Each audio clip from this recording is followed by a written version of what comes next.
I want to talk to you guys about your love life, and I'm going to do this in a more intuitive way, mainly because I feel like the cards are telling a story, not in the depiction of the meaning of the cards, but more like it's telling the story, the beginning and towards the end of a relationship. And I feel like for many of you, this is a marriage, a significant type of a relationship where you've been together for many years. So it starts out here with the wedding, the coming together with the Four of Wands.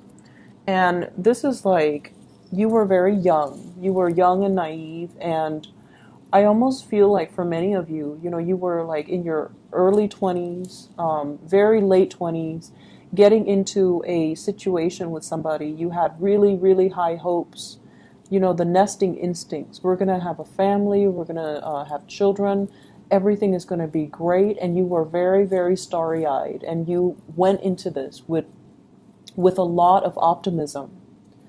And the person that you're dealing with, I feel like they were able to match you.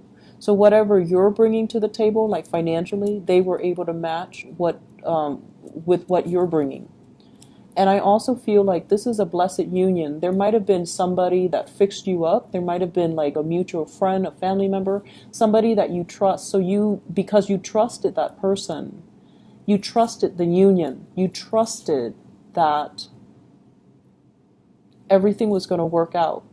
And so you were like starry-eyed and very optimistic that this union was going to be the happily ever after. And then I also feel as well, we have the Ten of Cups. The Ten of Cups is a card about children sharing a blessed union with another person. You were very in love with this person, and they vice versa were very in love with you.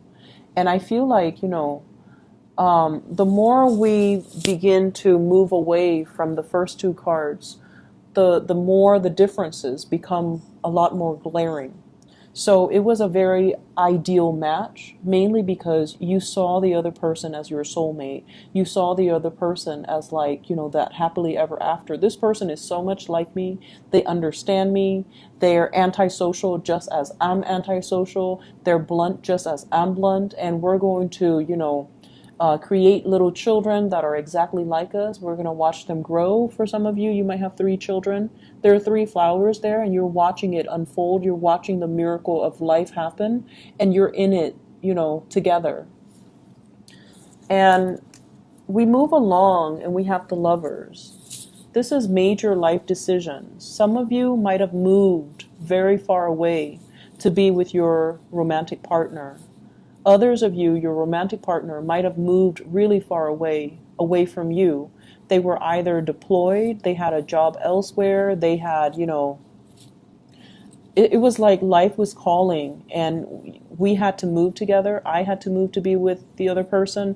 They have to move to be with me, or they had to move for a job. And so I feel like there was stability, but there was also turbulence. And I also feel like there was a third party as well interfering in the relationship that also led to a situation where it was very, very difficult for you to recover from it. So the relationship itself, there was a lot of joy. There was a lot of, it had a long history. So I feel like for many of you, you have been married to this person or have dated this person for a very, very long time. And you had overcome some major milestones with one another. So if you look at those masks, it's like one is happy and one is sad. So it's just like balancing out the good times and the bad times in this relationship.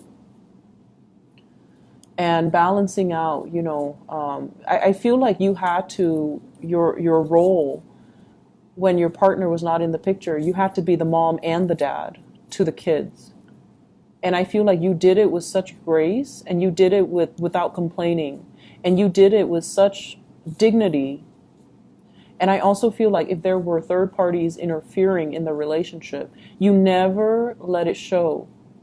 You might have been resentful inside, but no one knew about it.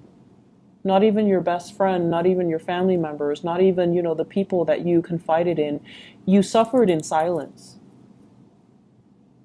And I feel like you internalize a lot of that pain. You never had an outlet for it. You never saw a therapist.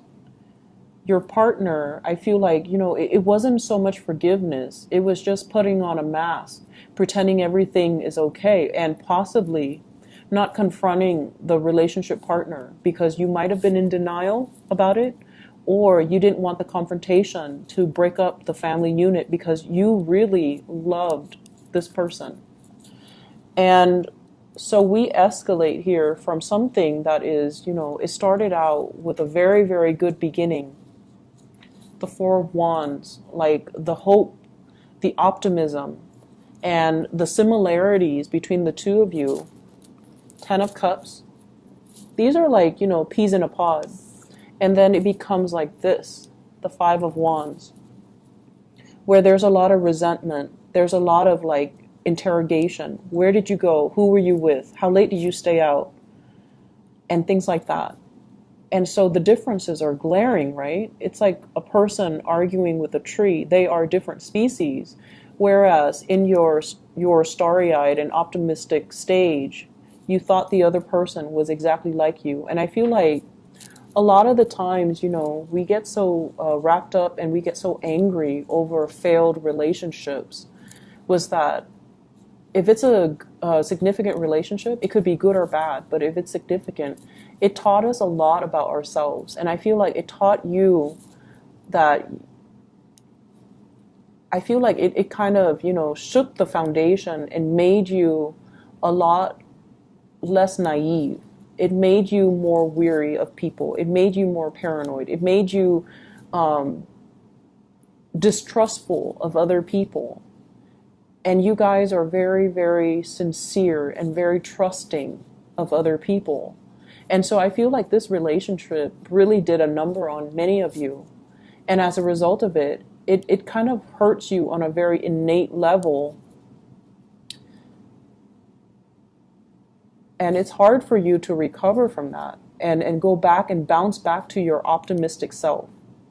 But I also feel you really, really love this person. And so right now you're in a stage where you feel like you're taking on that victim stance. How could you have done this to me? Where did you go? Who was it? And things like that. And what I feel is happening here, if this is not you, if you're the one that is stepping outside of the relationship, because that could very well be the case, the other person is doing this to you. It's the blame game, pointing fingers.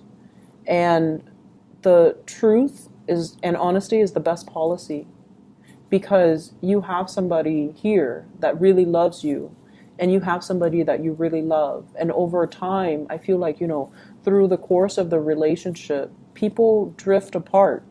It's natural. We are constantly evolving. We are constantly growing. I don't see the love diminishing, but I feel like somebody is playing the role of the mom and the dad in the relationship, playing the parent in the relationship, and the other person has really let themselves go. The other person has accumulated, look at that tree, has accumulated so much baggage from life that they're not even a semblance of a human being anymore. And I feel like for some of you, you're beating a dead horse. You're asking somebody questions that they're not going to give you answers to.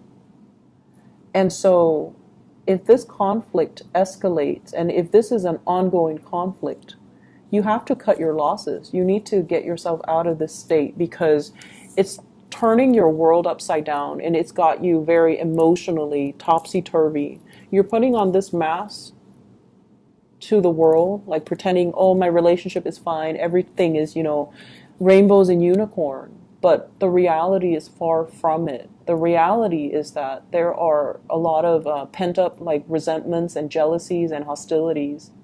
And I feel like somebody is, I'm looking at the roots, and roots usually means you're dealing with someone who's very, very, very, very slow to act. But at this point, they've already like uprooted. They've already uprooted and they're ready to go. And so the animosity might drive them to go. Okay? So I feel like the energy is very heavy. And I feel like if you're in this conflict laden type of an environment, you have to cut your losses. If you feel like no matter what, I can't forgive this or I can't trust this person again, then you really should not allow yourself to stay in this relationship. The trust is gone. The trust has been breached. It's not going to come back together. On the flip side, for those of you who are single, I feel like you have gotten out of a very significant relationship. You're trying to find your center. You're trying to find your footing.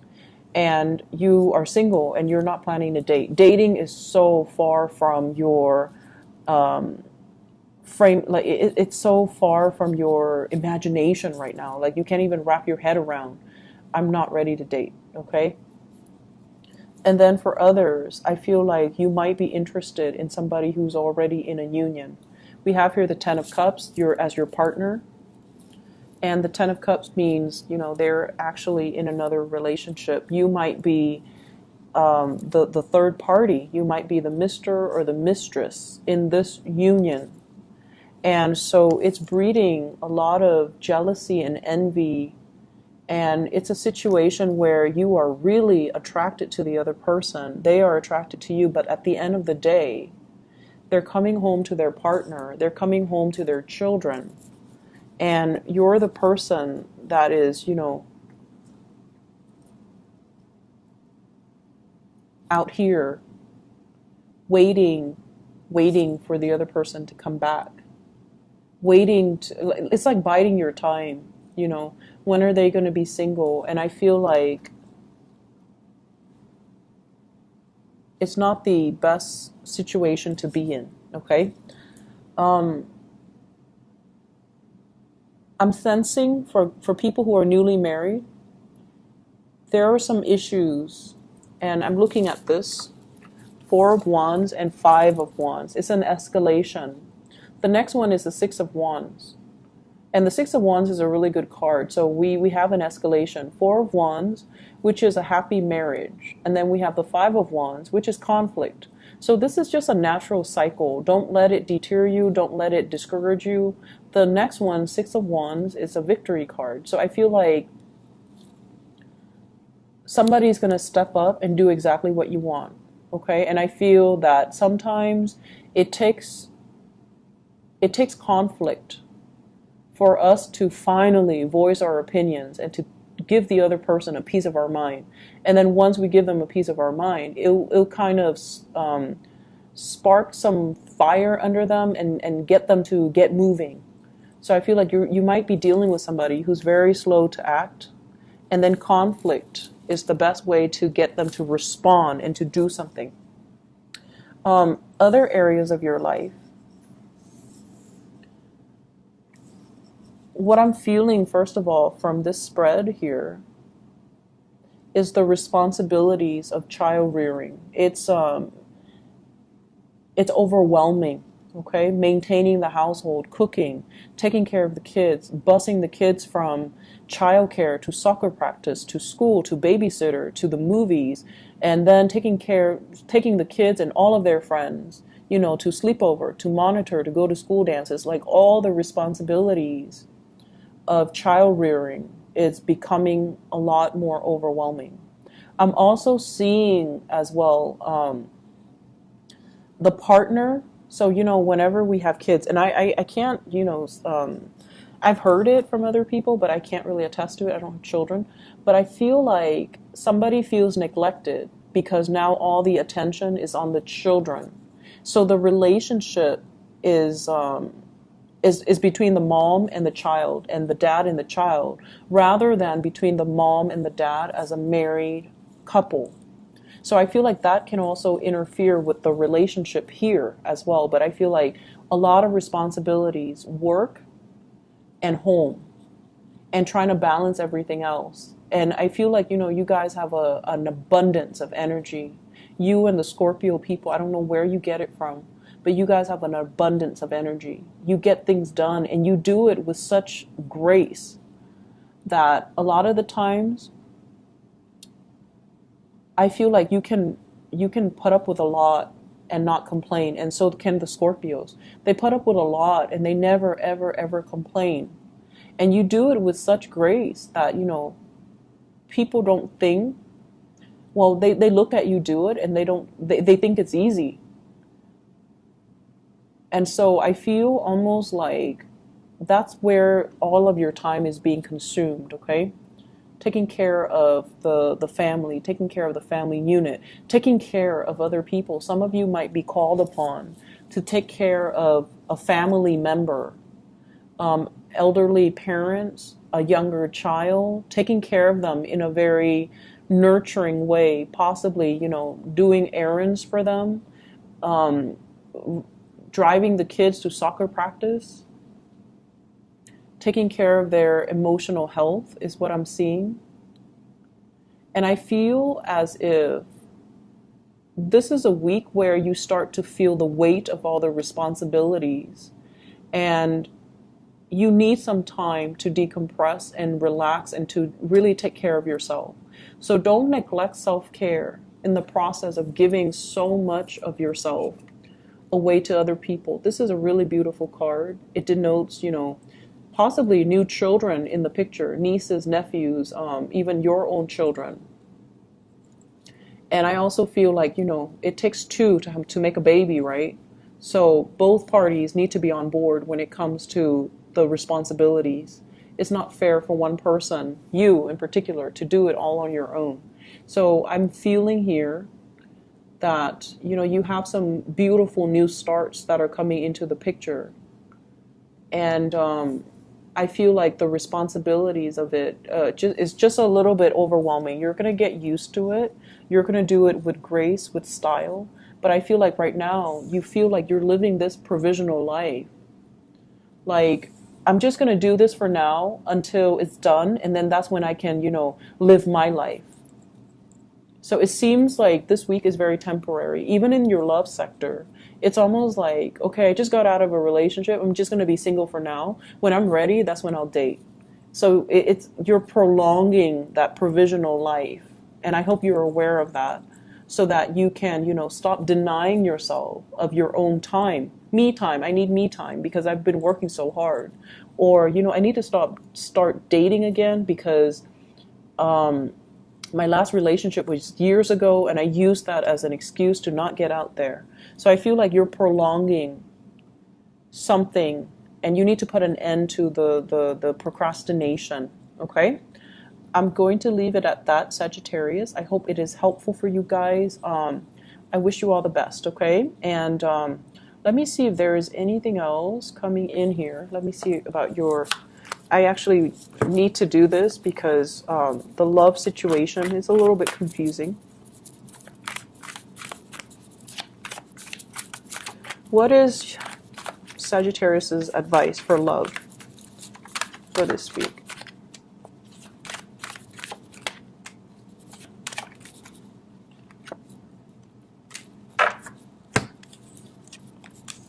We have here the Page of Wands. This is news messages that's going to be coming in. It's coming in like invitation, you know, somebody seeking you out. And they have here the Fool. You're going to be starting over. You're going to get a clean start. You're going to go out with new people. And then we have here the Ace of Swords. And the Ace of Swords is finality. Seeing somebody that you really like, or somebody is like eyeing you, possibly an air sign, Aquarius, Gemini, and Libra. This is somebody new. And we have a Gemini vibe here with the Lovers card. So I feel like you have a new person that's going to be coming into the picture, and you're going to be walking in that direction, okay? You're not looking back at your past anymore. So I feel like many of you newly singles, you've got somebody that you're walking towards, and there's going to be a lot of communication, and the communication and gathering and going out and dates, like actual dates, going on a date with somebody, seeing them outside in their natural habitat, and, you know, you're going to get a new lease on your love life, okay? So whatever relationship, if you're still in it, you kind of need to draw the line and, you know, cut your losses, all right? I wish you all the best, Sagittarius. Take care. Bye-bye.